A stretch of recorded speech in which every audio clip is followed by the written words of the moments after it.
If 2017 looked like the year when moderate politicians took back Europe, look again. The election of centrist French President Emmanuel Macron and the re-election of German Chancellor Angela Merkel mask a rising tide of populist sentiment that is changing the face of European politics. And now a new report is warning the surge hasn't yet peaked and could destabilise democracy. The Institute for Global Change survey found the share of the vote taken by populist parties from both right and left has almost trebled since 2000, rising to over 24%. In that same period, the number of European countries with populist parties participating in government has also doubled from 7 to 14 parties. So there is so much to talk about.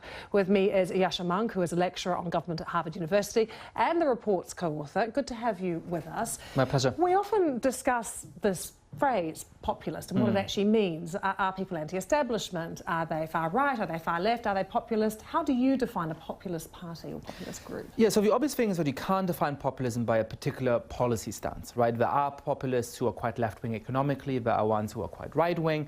There are people like Modi in India, who is a Hindu nationalist who dislikes Muslims. There's lots of populists in Europe who dislike Muslims. So you can't define it that way. But what populists do have in common is a sort of political imagination. What they all say is, we represent the true people. Everybody who's for us is a true member of the people, and everybody who isn't is an enemy of the people, is illegitimate. So why is this a concern?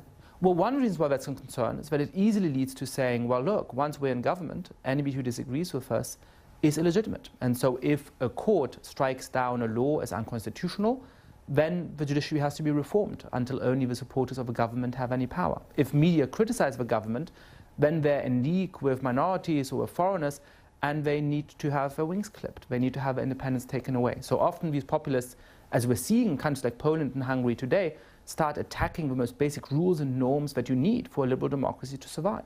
And here in Europe, is there a common sentiment you think that populists are tapping into? Yeah, so one of the reasons why they're succeeding is that politics isn't always working, and people are quite frustrated. They're frustrated by the fact that their living standards aren't growing fast enough.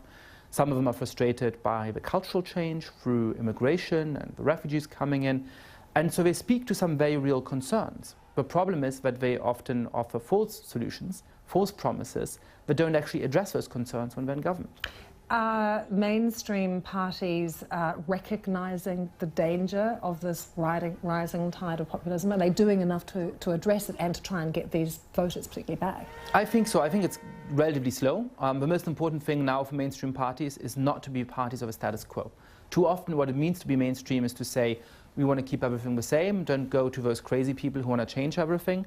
The right answer, I think, is to have fact-based policies, is to have moderate policies, but ones that actually promise people, we're going to change the system, we're going to do something for you. If you can promise that credibly, like Emmanuel Macron did in France, then you can still succeed even in the age of populism.